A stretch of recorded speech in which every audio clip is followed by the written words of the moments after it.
Ramai tanya saya, kenapa terbangkan drone dalam ladang sawit?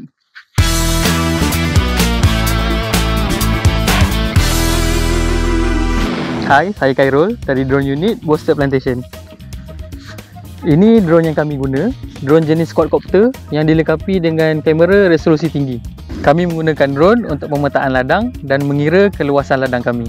Selain daripada itu, drone ini juga dapat digunakan untuk memantau kesihatan ke pokok kelapa sawit dan juga mengenal pasti kawasan tanaman semula.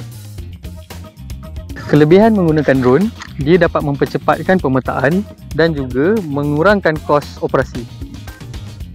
Bagaimana? Data yang diambil dari drone adalah lebih tepat dan data tersebut boleh digunakan untuk menguruskan ladang dengan lebih efisien dan sistematik. Okey, dah tahu kan? Gitu.